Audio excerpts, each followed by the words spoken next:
So we have conversations about, what's happening with SEPTA. We have episodes about our education system. And then we have fun episodes like, where's the best pizza in the city? Oh, boy. Where's the best cheesesteak in the city? That doesn't sound fun. That's quite fraught, actually. That's someone who moved to Philadelphia. Okay. That's it's complicated. That's a heady conversation. Yes, it is. Yeah. Over the summer, I ate a bunch of cheesesteaks because I was trying to figure out who did have the best cheesesteak. And what was your... And what conclusion did you come to? Yes. Jim's on South. Really? And the reason, yes, okay. Now we can debate about this, or we can have a conversation about it. Jim's Steaks was one of the first places I could go to as a teenager. So, being allowed to take the L and walk on South Street with the girls and, try to talk to the boys. And then Try to talk to the boys. Right. Standing in line. And so when they reopened after the fire, I went back and there's more space. There's mosaics everywhere. Yes, it is nice in there. Yeah. And I sat down, rolled up my sleeves. Have to. Ate my cheesesteak.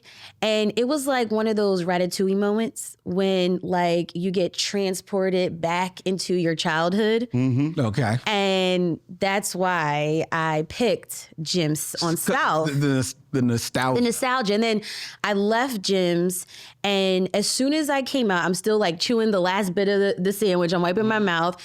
A guy walks down the street and he's like, "Is it as good as it always was?" And I was like, yeah, it was. Okay. So that's why I chose Jim's. Okay. All right. So I want to know.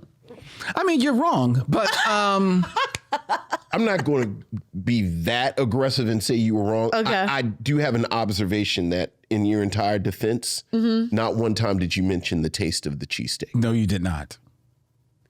It was juicy. The cheese melted. The onions soft. I'm just saying when your initial so now, okay, you said a whole thing. You had a whole story. Took you back. It was a beautiful epic saga. The boys was talking. Boys, and you're in line, and it's so much room now to sit. There's mosaics. You talking about the mosaic, and I kept waiting for the cheesesteak. Okay, wow. So that's just an observation. I'm not saying you're wrong. I'm just, if anything, it sounds like it was chewy because you were still chewing it when you left. So I was trying to set it up. Sure, absolutely. And more the emotional side. Sure. The cheesesteak is good. It's good. Okay. All right. Oh, y'all are judgy. I'm not judgy. I'm just listening. I was just listening. Listening to what you said. Right. Like when I talk about my favorite place, which is Max's cheesesteak. Okay, that's a good cheesesteak. It's a big cheesesteak. See, and I wonder whether or not that was part of it also, because Jim's, as I remember, it's a lot more manageable. It's manageable. It's yes. manageable. Yes. And Max's, Max's is food for the family. And I feel like they season the meat at Max's. They do. You do, I feel like, need some hot peppers.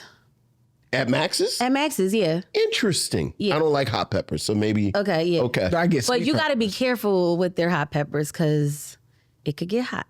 Yeah. Yeah. Oh, but Angelo's was good too.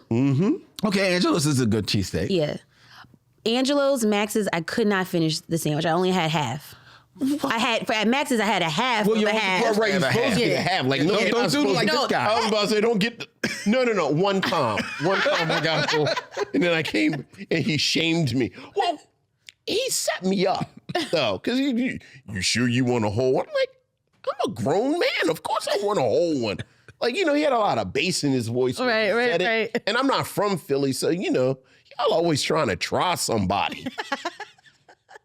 So I was like, yeah, expletive word. I want a whole one. And then, Yeah. Well, okay. Well, hey, you have your nostalgia, so it's fine. Jim steaks. Okay. Wait, you didn't Jim is a tell good us- steak, though. It is. You didn't tell us your favorite. Max's is my favorite. I don't get to Max's as much as I'd like to, and I like D'Alessandro's almost as much as Max. Whoa, what's that face? Yeah. You don't like D'Alessandro's? I wasn't impressed. Really? You know what? D'Alessandro, now I will say D'Alessandro doesn't season their meat. Yeah, I wasn't impressed. Yeah. I ate it. I appreciate the service. It was fast. And then I was like, oh. Oh. I like D'Alessandro's, but I actually, as opposed to, like, Max is number one, but I'll go to Chubby's across the street. I don't like Chubby's. What? I like Chubby's. like Chubby's has more flavor. Yeah. And their onions are cut larger. Yeah, I think it's better. And much like you, part of my Chubby's thing is I always feel like it's sociopaths at Chubby's. Because people get like cheesesteaks and then they get fries. Well, Like who eats fries with it? Like what type of what kind of serial killer? Here you go gets a with your serial killer. cheesesteak There's a lot and of then also get you go to Chubby's because that's what everyone says. You go to Chubby's, you can get fries with it. And it's like, oh, clearly you have a deep freezer with some severed heads in it. No, people do eat fries with cheesesteaks. I know, right. People that you probably should not go into dark alleys with. What type of lunatic gets fries? That's absolutely fine getting fries with a cheesesteak. and Chubby says curly fries. See, here we go. She's like, I get the curly fries, Vince. Is that okay? See. The voices tell me that the curly fries go with it. See.